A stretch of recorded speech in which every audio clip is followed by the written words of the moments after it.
We now, in the interest of time, will move directly to the panel discussion. And we have three very eminent panelists with us this afternoon.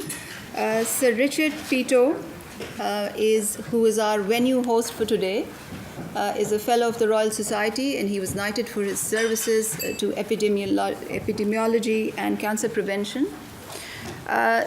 Professor Srinath Reddy is India's health czar. He is the founder of the Public Health Foundation of India and heads up India's work on universal coverage reform. And I don't recall any initiative on non-communicable diseases in the last 2 decades of which he was not a part. Our third panelist is Professor David Leon.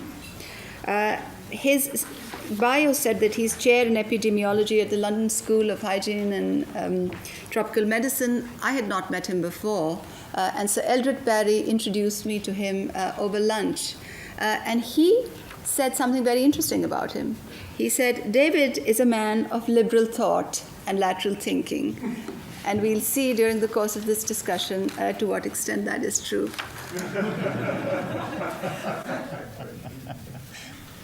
So with that, Srinath, can I request you to begin?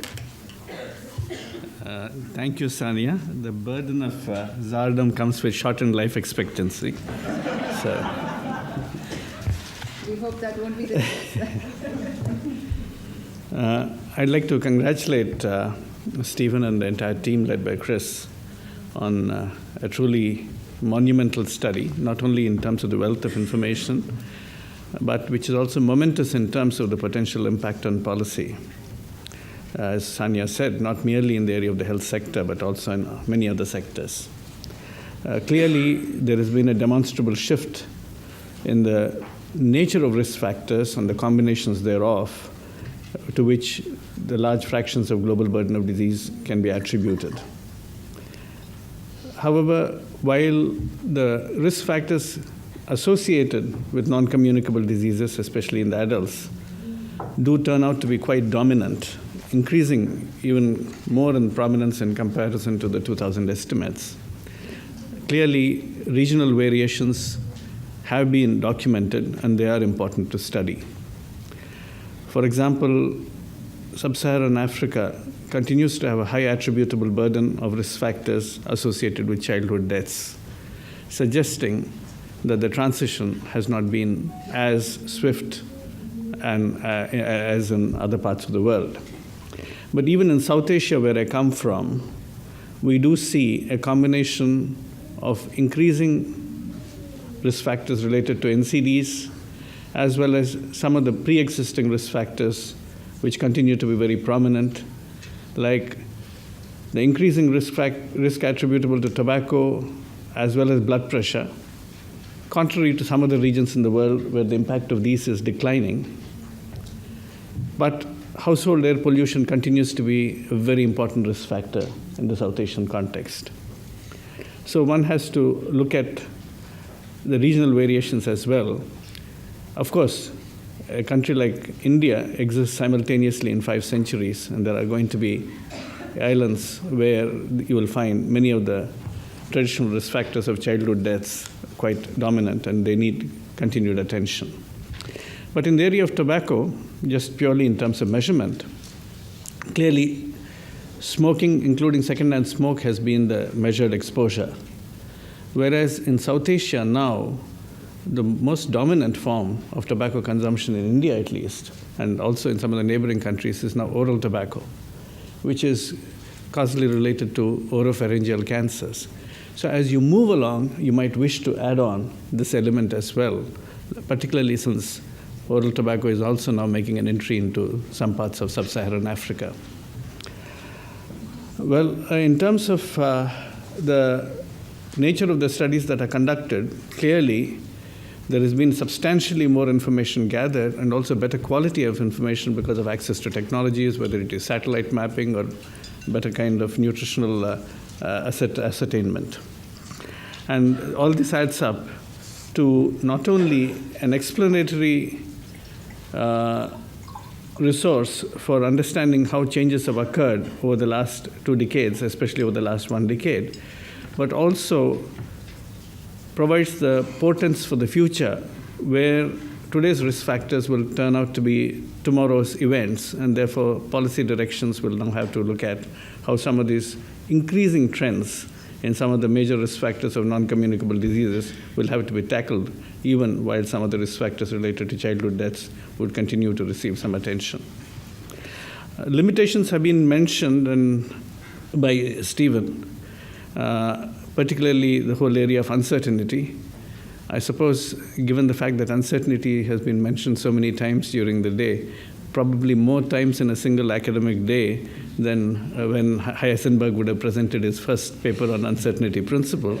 Nevertheless, I think these data are very robust and certainly lead to very important policy implications. But eyebrows would certainly be raised when you say the unsafe sex has not been studied or climate change has not been studied. But I think you have provided a very good explanation as to why they have not been studied, because of the uncertainty that exists with their exposures and therefore difficult to attribute. I think one of the important elements that you've actually marked out while pointing out the emergence of new risk factors which are high up in the table, like fruit consumption being low, being very high up in the list now, air pollution moving up, alcohol coming up very strongly, is also that apart from single risk factors, you've also looked at the influence of clusters. And that's very important, whether it's diet and physical activity or the cluster of childhood risk factors. Now, in terms of fruit and vegetables, let me just speak on the diet aspect, because diet comes up very strongly in this entire analysis. Fruit has been separated from vegetables. Well, traditionally they've been combined, but the fact that fruit has come up independently on its own very high up in the table is important. But is it fully adjusted for other potential confounders? Is there a substantial element of residual confounding? You have looked at other dietary components as possibly fitting into a pattern of fruit consumption. That means people who are consuming fruit are more likely to consume other healthy foods. But they're also more likely to be physically active. They're also less likely to be consuming tobacco. They're also much more likely to be belonging to a higher socioeconomic status. While the analysis would have adjusted for all of these, there is also the likelihood of a fair amount of residual confounding remaining. But that does not detract from the fact that fruit is an important element here. And certainly there exists a sufficient biological rationale, particularly for cardiovascular deaths, because not only is the impact on blood pressure fairly clear, but also the number of phytonutrients, antioxidants included, are also important. But one element that very few people think of, but is very important, is potassium, which actually reduces blood pressure and reduces the risk of stroke, and that's been documented quite well. So the question is, when you talk about salt and low fruit intake as being a very potent dietary combination for cardiovascular risk, that has a physiological explanation, but also raises a question. Is the impact of high fruit intake likely to reduce the impact of high salt intake? So is that something that we want to study in terms of recommendations? Well, not that salt should be recommended, but the question is, it's an interesting theoretical question. But in terms of looking at what the implications are, I think we need to look at how the risk factor profiles that you've generated match with the MDGs. Clearly, there is a need for continued commitment for reducing child mortality. And the cluster of risk factors which remain important in relation to child deaths, not only in sub-Saharan Africa, but in that age group across the world, including South Asia and elsewhere, need to be addressed. I think one of the important contributions you make in your paper, though it did not come up in the presentation because of lack of time, is that not only you have disaggregated across geography, but you have also disaggregated across age groups. So particularly in the context of what Chris said earlier in the session, that when you look at years of life lost, and you want to prevent childhood deaths, then the risk factor aggregates, the clusters that exist in childhood, become particularly important, not merely in sub-Saharan Africa, but elsewhere in the world too. So that is something that we need to pay attention to. Alcohol, of course, has come up very strongly, particularly in Latin America and in Eastern Europe. But where do we move on to the Sustainable Development Goals? Because that is the post-2015 agenda. And I think this is where you actually provide a fair amount of entry into the Sustainable Development Goals. You talk about the importance of fruit, not merely of reducing salt in processed foods. That provides an entry into agriculture. You talk about solid fuels and the problem with solid fuels. That provides an entry into energy. You talk about ambient air pollution. That provides an entire entry into urban design. Therefore, the information generated from these risk factors is not merely to be confined to informing the health sector, but out of the 9 groups that have been set up for defining the SDGs under the Intergovernmental United Nations group, health is only one. But you ought to be able to project these data into every one of the other groups. And that is where I think your policy briefs are going to be very important, to show the connections of health and the risk factors that erode health with the broader goal of sustainable development and moving it beyond the health sector agenda. Of course, it's not going to be easy because you have powerful adversaries, because you're talking about tobacco, alcohol, and unhealthy food. And the industry, or some sections of the industry, are powerful vectors. So it may be as aspirational as the biblical injunction of saying that we must turn the swords into plowshares. But certainly, whether we can actually bring about policy change in each of these areas is going to be very important. But I think there is an opportunity now, not only to influence national policies, but global policies at the level of the SDGs. Paraphrasing Karl Marx's remark on philosophers describing the world, I would say the epidemiologists have described the world. The challenge is now how can we change it? And I think the policy dimension now has to come forth from the wonderful data that you've generated. Thank you. Thank you, Srinath. Well said. Well said. Srinath talked about demonstrable shifts, about regional variations, about data disaggregation and the novel approaches to data disaggregation that the study has employed. He talked about the relevance of these data to actors outside of the health system, particularly with reference to triple bottom line thinking. He referred to the very important point about the relevance of these data and policy insights for the Sustainable Development Goals process, which is really dominating global health debates. And then, of course, Srinath raised new questions and potential areas for research. David, how will you build further on Srinath's comments? Okay, so thank you. First of all, as everyone on the panel has spoken throughout the day, congratulations to the team, to Chris and everyone. It's an extraordinary and ambitious undertaking which has been realised here. And I would say that this particular paper we're discussing today is not just ambitious, but it's the most audacious of them all. Because actually it's trying to pull together estimation of mortality, estimation of disability. It's trying to get the best estimates of how do different exposures actually affect disease, around which there remains considerable controversy, particularly in certain areas of non-communicable disease, including cardiovascular disease, and then also getting good risk factor distributions. So all those 4 different things are piling in here to reach these estimates. So I would say that if there weren't issues about uncertainty about the other ones, which of course there are, they're multiple here. But I think a very good job has been done in the paper, in particular in the presentation, in actually being very nuanced and actually being upfront about some of the limitations of what has actually been produced. Having said that, and in that way, it is, as people have said before, this whole project, but particularly this one is work in progress. I think that if you look at various areas, I'm going to focus really on the measurement of exposures. For some things, it's less controversial than others, and I think the example given of the particulates was exemplary in terms of the use of a very different way of looking at that things using satellite imaging.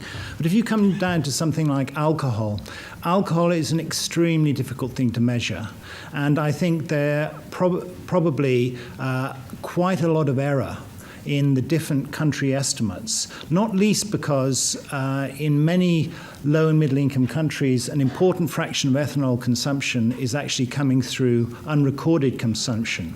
And when you actually track back to the papers which are used as a source of this, you are confronted by the uncomfortable reality that the unrecorded consumption is derived from expert opinion. So there's no, in general, there's no real quantification of this. This is in terms of survey work. So I think there are major issues which I'm sure the team is aware of, but really need further work in that way. But staying on alcohol, one thing which hasn't been said is alcohol emerges from these studies as the most important single cause of burden of disease in young adults. It's quite a staggering, globally this is, that's quite a staggering statistic. And Srinath has already talked about parts of Latin America and Eastern Europe, but also southern sub-Saharan Africa, where it's the number one. So this really is a major issue. And I think Srinath has also brought up industry, I think possibly for the first time. And I think we're very used to thinking about dealing with the tobacco industry.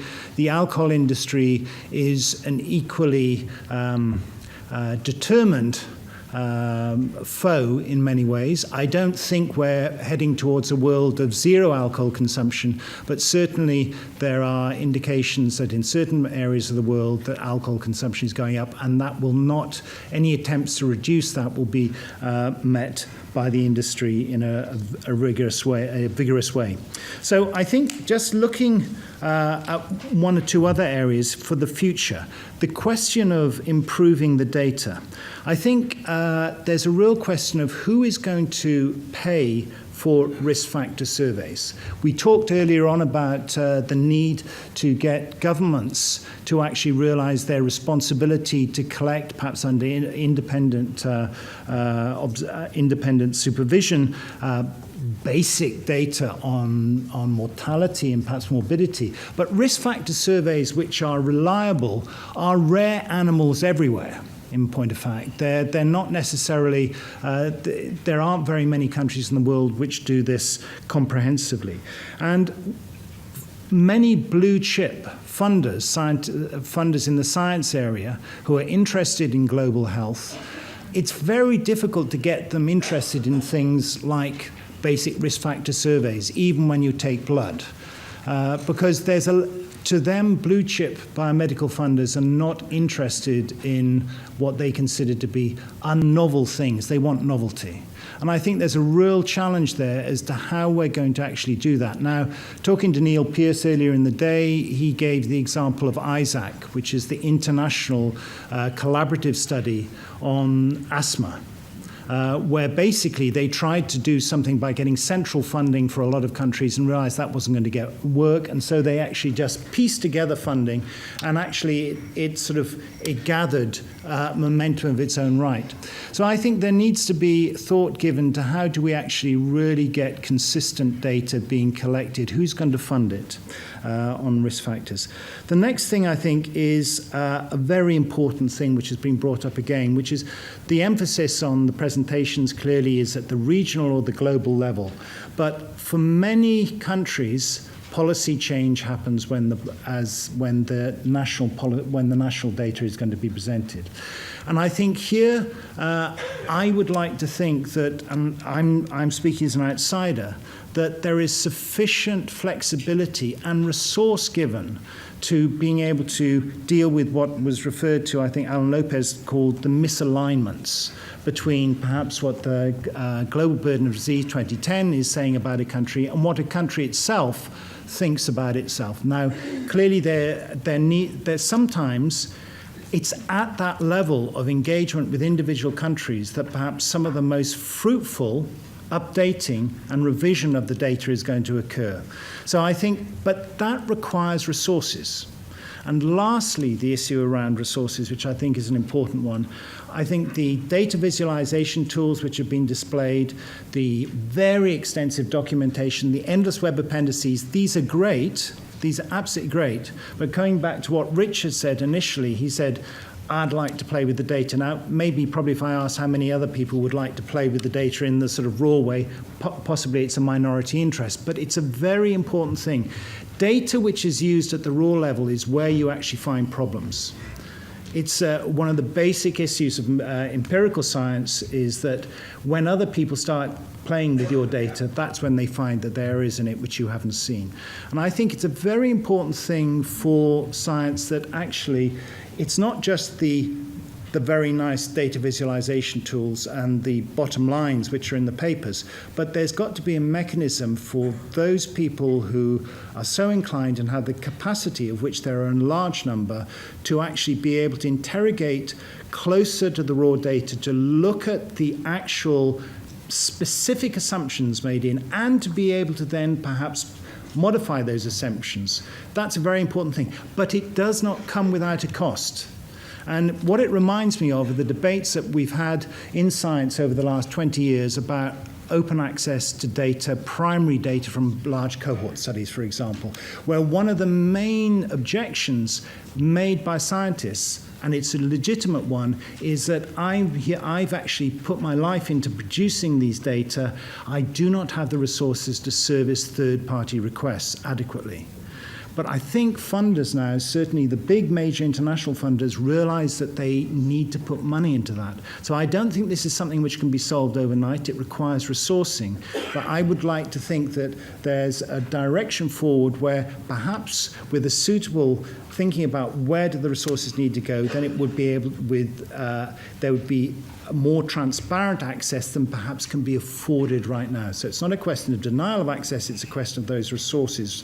And I think it's through that iterative process with engagement with the broader scientific community and with individual countries that the quality of the data is going to go up.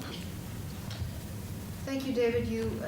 You've underscored the salience of some very important points, particularly the point about alcohol, because in the run-up to the advocacy before the 2011 non-communicable disease meeting, the global community was so focused, and of course for the right reasons, on the 4 risks and the potential they had to mitigate the 4 diseases, that for some reasons, my sense is that inadvertently, alcohol was not given the due attention. So thank you for reiterating its importance, and I think Chris's work puts it very much in the spotlight. You also raised another very important point about the collection of risk factor data on an ongoing basis through an institutional mechanism in countries. We know that there are many population-based surveys, but they're very much focused and fixed on a certain set of measures, and getting them to broaden their horizon is certainly going to be a challenge. So thank you for reiterating these important points. Sir Richard Peto, can we have some final words of wisdom from you? Oh, come on, not words of wisdom. I think I'm supposed to be a court jester, aren't I?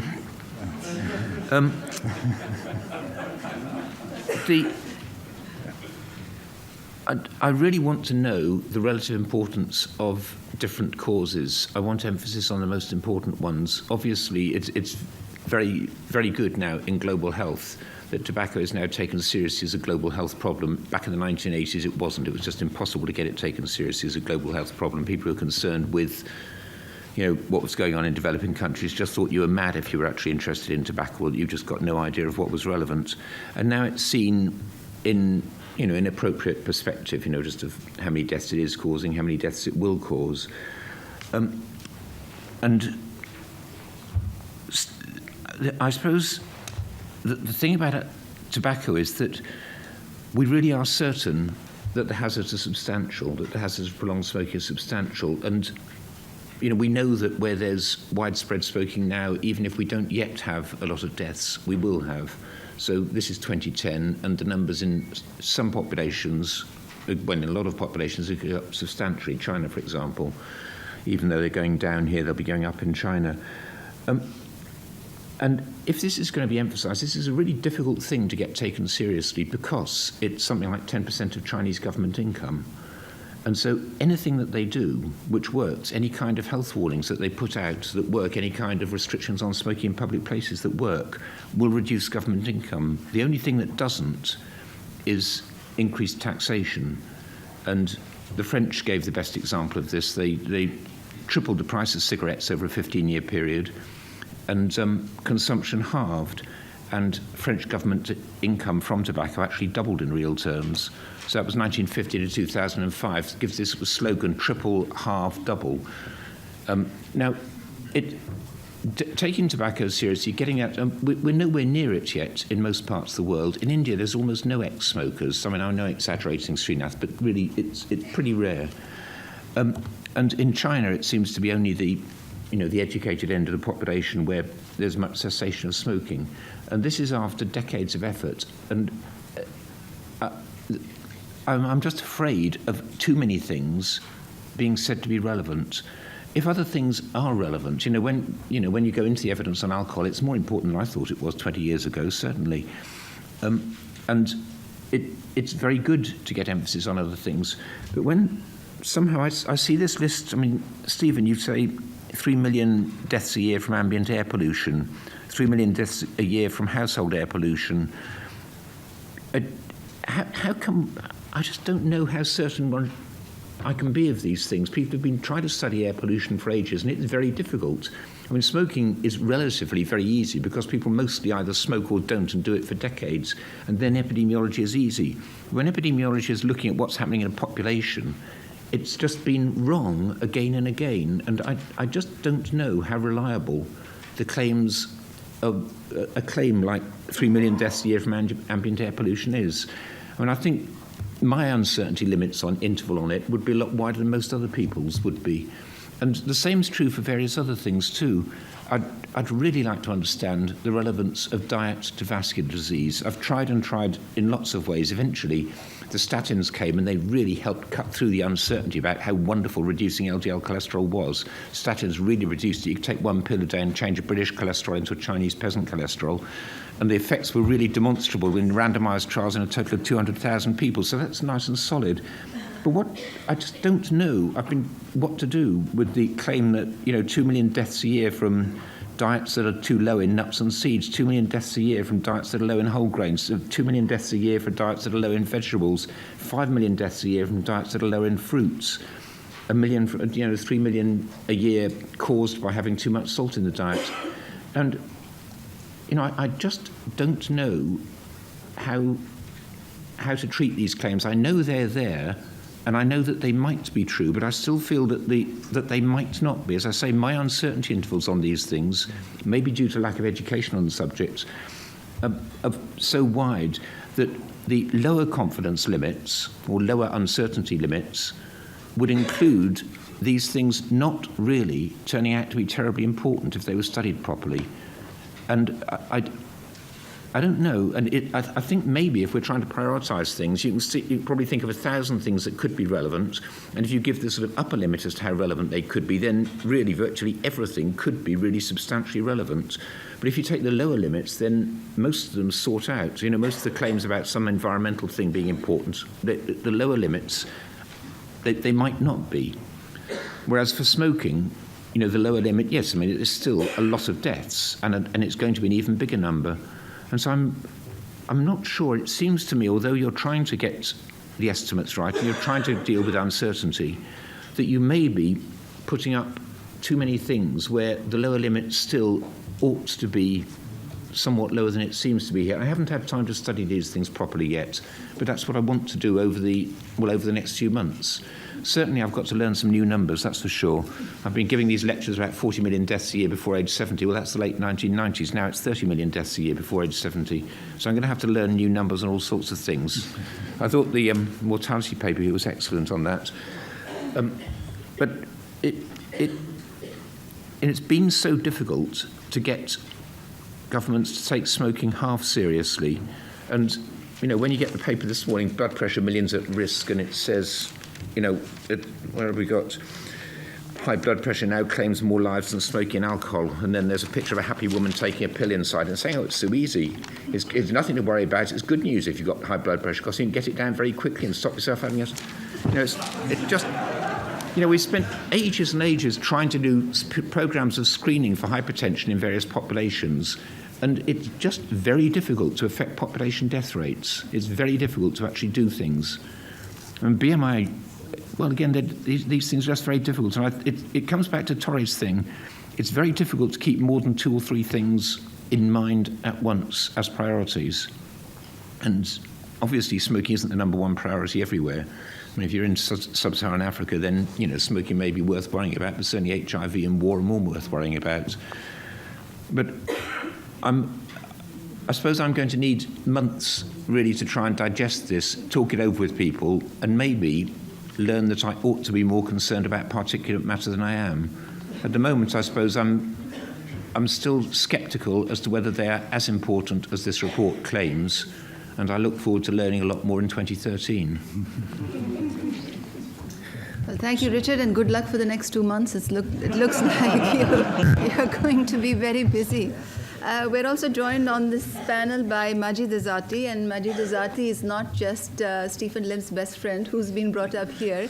He's the senior author on the paper that's just been presented, and we really welcome him on the panel.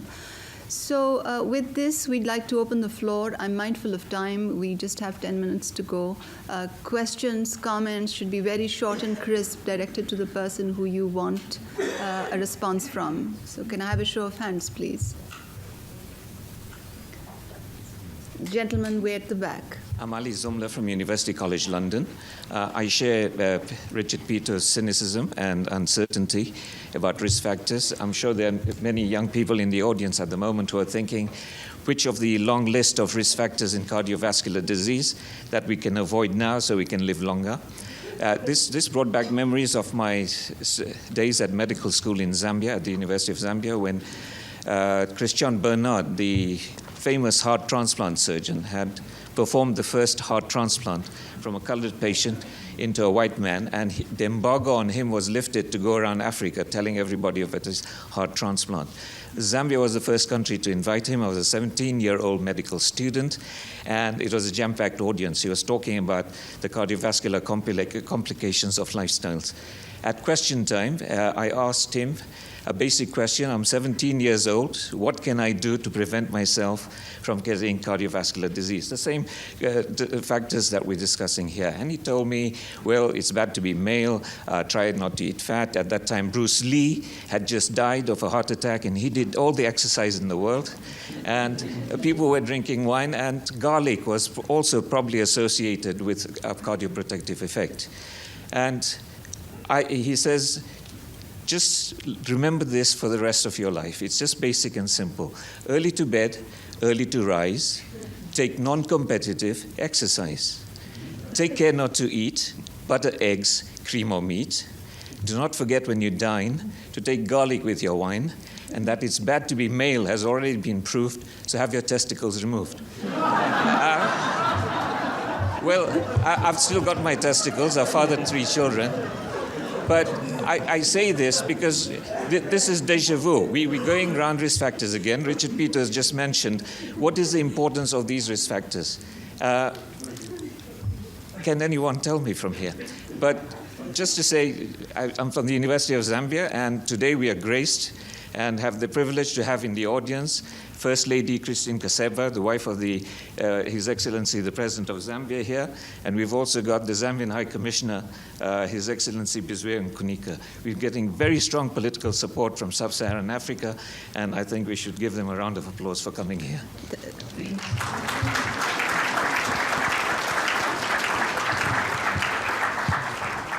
Thank you for those comments.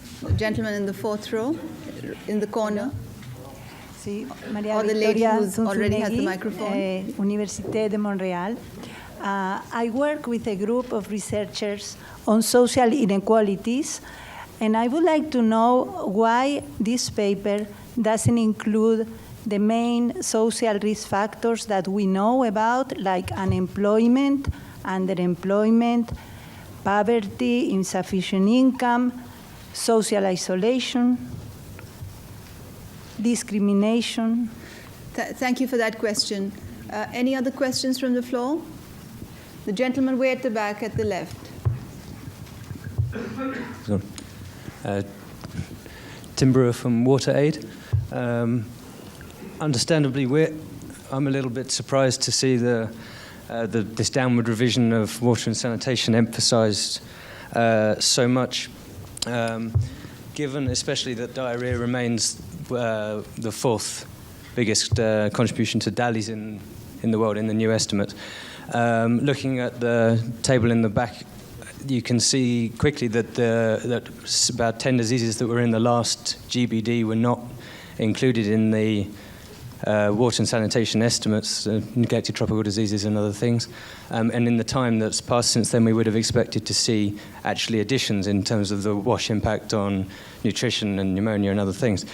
So it seems surprising that the WHO tend to attribute about 90% of diarrhea alone to water and sanitation and describe it as the basis of good health. And the father of epidemiology, John Snow, did quite a good study on the impact of WASH and diarrhea.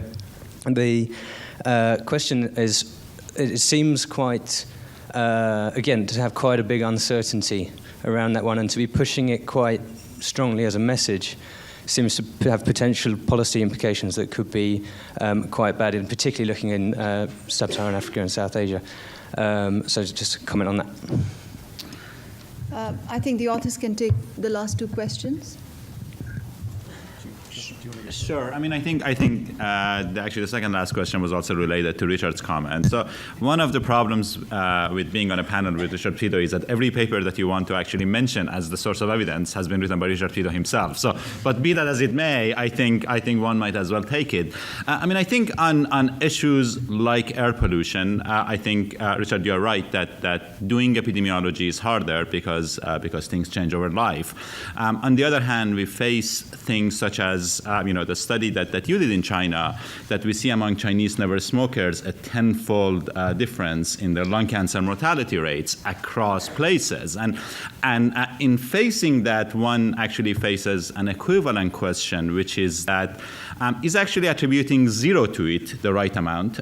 It's unlikely to be. So I think you are absolutely right. And again, you have written on this more than anybody else, that what do we do when we have got a small excess risk and a large exposure, which is the situation here. So when you have got a relative risk of 20, it really doesn't matter how wrong you are. If it's 18 or 22, you actually have got your burden right. But when you have got a relative risk of 1.1, then it really does matter what that is. So I think you are right that the uncertainty here is larger, and that's partly the uncertainty embedded in the epidemiology that how much do we have to worry about residual confounding. So I think, and to the extent that there are trials, one gets around that, but I think that comment is well taken.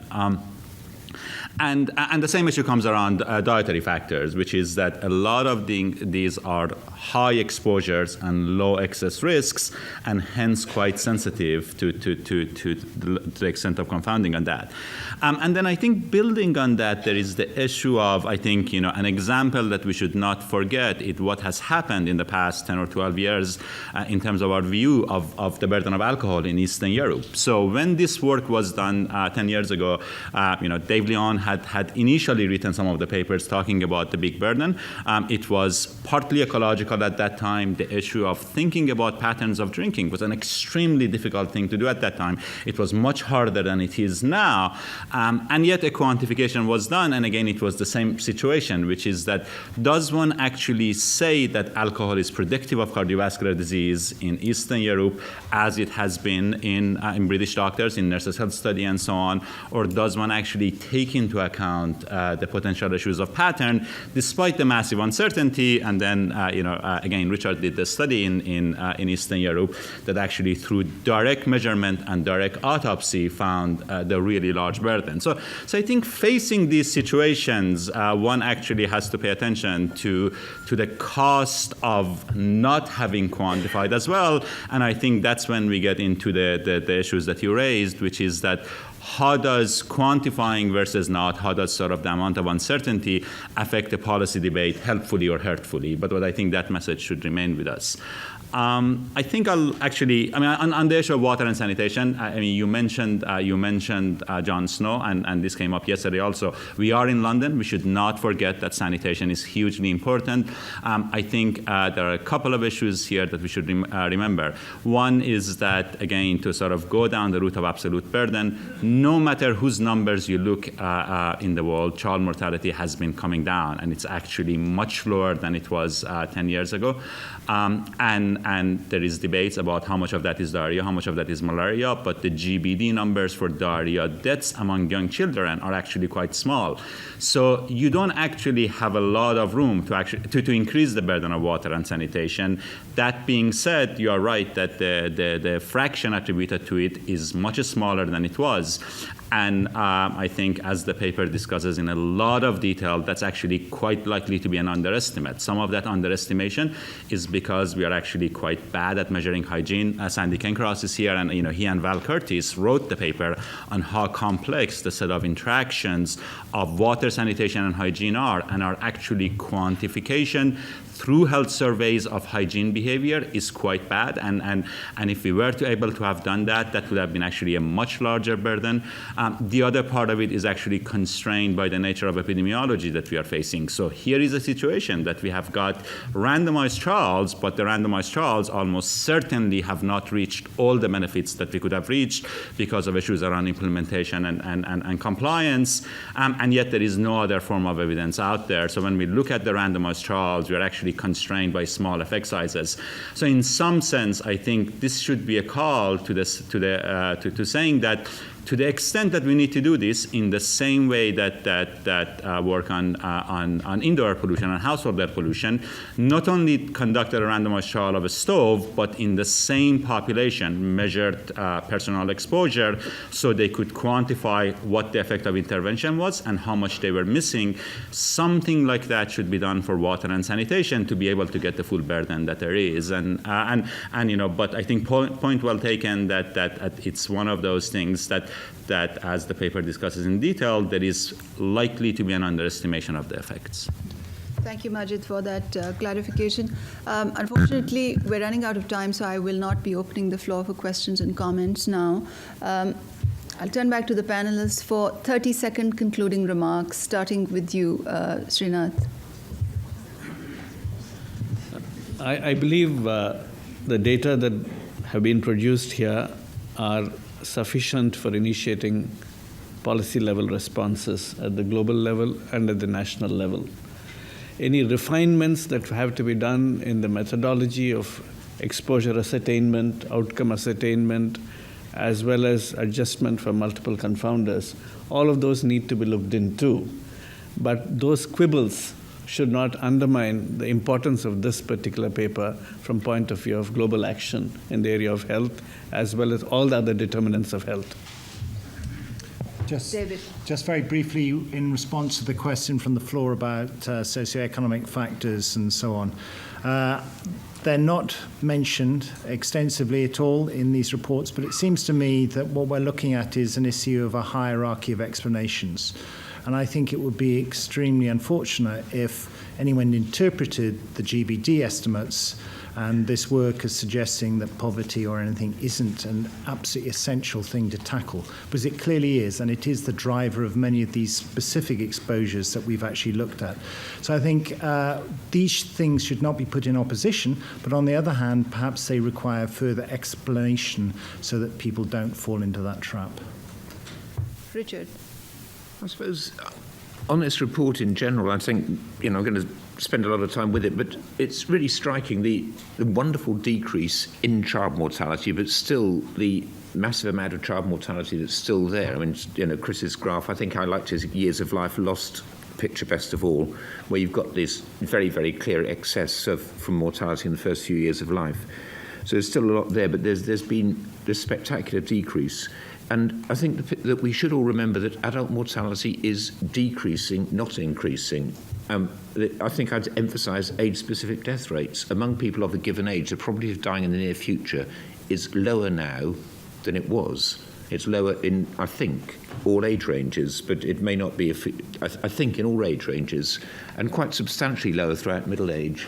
So I think we're actually in a world where adult mortality is decreasing, but because child mortality is decreasing faster, although child mortality is still really important, the adult mortality becomes of greater relative importance, but it's a somewhat different emphasis. And then there's a few things that really, really matter, and we've got to make sure we do something substantial about them, and then they may get joined. That list may get joined by other things. Well, thank you. I just have 3 points, in conclusion. And I think the first point is about the policy traction that these papers, I think, will generate. I mean, notwithstanding the technical discussions and the technical questions, of course, in an initiative of this magnitude and scale and depth, questions, of course, are likely to arise. But that notwithstanding, this will have huge policy traction. I feel that policymakers are almost like children, because in the entire value chain of policy and implementation, you can give them a book, a report, you can give them data, you can give them numbers, but when you give them something that is visually appealing, so you invest 2 years in writing a book, and you show them a 2-minute clip of a documentary, and the impact it has is decidedly different. So I think with the tools that have been developed and which Chris showed, I can sense will have huge policy traction. And that policy traction can be used within the developing countries in particular to improve data systems, to help set priorities, to address orphan areas. I mean, there was a mention of hepatitis, which I've never heard in the global health space, huge burden in the developing world. It's an opportunity to catalyze action outside of the health space. And I think now the challenge is to cast this substantive science into policy briefs and the right policy tools that put out messages to the right audiences. For instance, if you have a certain first lady sitting in the audience, what are the 3 things that she's going to tell her husband tomorrow when she flies back? And I think the challenge now at the concluding session is, for Chris and Richard to hammer out those 4 and flesh out those 4 or 5 things on those policy lessons that can have immediate uptake and immediate traction. So that's one point I wanted to make. Secondly, I think one of the things that this work really highlights is an emphasis which is often neglected in health. Because we focus on the health system, we focus on universal coverage goals, we focus on the social determinants of health, we focus on state responsibility, we continue to underscore the salience of actions outside of the health sector as being important for health outcomes, and all of that is hugely important. But what about the role of the individual? When Stephen was presenting his slides, risk after risk, it was about individual choice. It was about individual responsibility. And how do you alter that? What kind of approaches do you institutionalize into public policy? How has the world of marketing and advertising influenced people to use one toothpaste vis-a-vis the other? Use one commercial product vis-a-vis the other. There's a huge complex science behind it, which has now been made all the more sophisticated with respect to uptake by different age groups with the advent of social media.